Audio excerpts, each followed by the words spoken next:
पहले तो राजनीति आप समझ लीजिए। राजनीति क्या चीज़ है?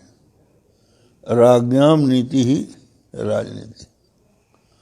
आप देखिए, भारत जब आज़ाद नहीं था, या और उसके पहले जाइए, जब भारत में राजा युधिष्ठिर का राज्य था और दूसरे दूसरे राजा होते थे, तो उनकी एक नीति हुआ करती थी कि प्रजा का पालन करना, उसकी रक्षा करना, जिसका हमारे यहाँ आदर्श है राम राज्य। राम ने इस तरह का राज किया जिससे कि कोई भी दुखी नहीं हुआ, नहीं दरिद्र को दुखी न दीना, नहीं कोई अबदन लक्षण दीना। तो जो संत महात्मा है तो राजाओं को यही उपदेश देते रहे। जब भारत आज़ाद हुआ, संविधान बना और इस देश में बहुदलीय शासन प्रणाली प्रारंभ हुई, तो यहाँ ये हुआ कि जो दल बहुमत में हो जाएगा उसको सत्ता सौंप दी जाएगी। अल्पमत वाले बहुमत जुटाने के लिए जो बहुमत वाली सरकार है उसकी गलतियां वो बताती रहेगी। तो ये क्रम जो चला है बहुदलीय प्रणाली का, तो आज की जो राजनीति है वो दलीय राजनीति हो गई। वो जो राजनीति थी, जिस राजनीति में सबके साथ न्याय होता था, यहाँ तक कि कुत्ते के साथ भी न्याय हुआ था राम के राज में। राम के राज में गीध और कौवे के साथ भी न्याय हुआ था। वो राज अब कहाँ है? लेकिन राजधर्म यही माना जाता है। एक उदाहरण देते हैं आपके सामने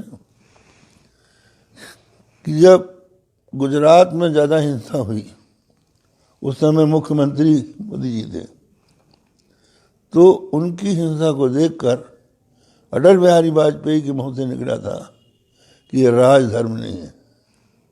कहा था ना, राजधर्म माने राजा का कर्तव्य है कि प्रजा चाहे मुसलमान हो चाहे हिंदू हो, किसी भी धर्म का अनुगमन करती हो, उसकी रक्षा होनी चाहिए, उसके साथ अन्याय नहीं होना चाहिए। तो ये हमारे यहाँ का राजधर्म है। तो उस राजधर्म का उपदेश करना, उसकी याद दिलाना ही हम लोगों का कर्तव्य है और हम लोग करते हैं। लेकिन हम अगर दल में हो जाते हैं तो हमें उसकी ही बात माननी पड़ेगी। अगर हम उसके विपरीत कुछ बोलना चाहें तो वीटो पावर लग जाएगा।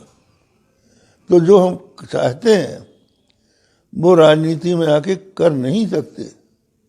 जहाँ तक की बात कुछ संपत्ति की है, वैभव की है, पैसे देने की है, जनता उसको दी है, हमको जब माला माल कर रही है, तो सरकारी पैसे से हम क्यों जीवन बिताएं? इसलिए महात्माओं को अपने महात्मा के ही स्वरूप में रहकर वो न मंत्री बनने की इच्छा करनी चाहिए, न मंत्रिमंडल में जाने की इच्छा करनी चाहिए। आप देखिए, हम लोगों के सामने कई समस्याएं आती हैं। एक जमाना था कि जब ये अपने दिग्विजय सिंह की सरकार थी और के शर्मा यहाँ के मुख्य सचिव थे। रामलाल शर्मा जी की मूर्ति के अनावरण में हम भी आए और दिग्विजय सिंह भी गए और वो शर्मा जी भी थे ही, कल हमारे पास दर्शन करने आए थे, रिटायर्ड हैं।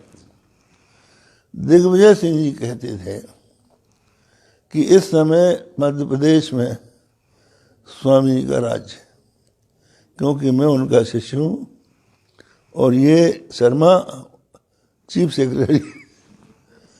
तो ऐसी स्थिति मेरा राज्य, उन्होंने कई हजार आदमियों को कहा। लेकिन अब हम आपको चैलेंज देते हैं कि हमारी कोई भी चिट्ठी हमारे लिए या हमारे स्वजनों के लिए हमने दी हो, जो कुछ हमने कहा है देश के हित में कहा है। जो देश के हित में है हम वो बोलते हैं, अपने बारे में हम कुछ नहीं बोलते। और जहाँ तक न्यायालय की बात है वो सरकार के हाथ में अभी नहीं। तो ये स्थिति है, संत महात्माओं को सरकार से अलग रहकर ऊपर से ही उनको जनता के साथ सबसे बड़ी ताकत अगर कोई है तो जनता है। एक बात आपको बताएं, कल प्रेस कॉन्फ्रेंस की थी, सब पत्रकार आए थे, तो उन्होंने हमसे ये पूछा कि आपके खिलाफ ये फैसला हो गया राम जन्मभूमि का, और आपने जो गृह मंत्रालय को और राष्ट्रपति को विज्ञापन दिया है कि रामालय ट्रस्ट को ही मंदिर बनाने की अनुमति मिल जाए, अगर आपको अनुमति में नहीं मिली तो क्या करोगे? तो हम सुप्रीम कोर्ट जाएंगे। कल सुप्रीम कोर्ट ने भी अनुमति नहीं दी तो महाराज आप कहाँ जाओगे? हम कहे तुम्हारे पास आए। क्यों आए? सुप्रीम कोर्ट को भी अपने ऊपर जब संकट आता है तो वो भी पत्रकारों के पास आते हैं। इसका उदाहरण है हुआ ऐसा, जो क्या नाम से जैसे मिनिस्टर दीपक मिश्रा, वो प्रेस कॉन्फ्रेंस की थी उन्होंने प्रेस कॉन्फ्रेंस की। इसका मतलब है सुप्रीम कोर्ट को भी जनता की जरूरत पड़ती है, तो जनता के दरबार में हम जाएंगे। और जनता ने हमको इतना आश्वासन दिया है, विश्वास दिया है। हम आपको बताते हैं, हम किसी दल की तरफ से भ्रमण नहीं करते हैं। हमने दक्षिण भारत का दौरा किया, जगह जगह गए, लेकिन जहाँ भी गए अपार जनसमूह हमको मिला।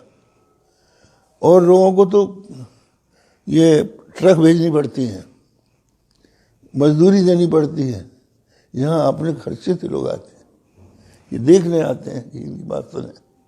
इसका कारण ये है कि जनता का हम पर विश्वास है, और विश्वास इसलिए है कि हम कोई स्वार्थ की बात नहीं करते। साफ दिली से यारो हम तो गाना साफ सुनाते हैं, कहते राधे श्याम, बेशैला गाना हम नहीं गाते। जिस तरह से गाय के नाम पर, गाय को शास्त्रों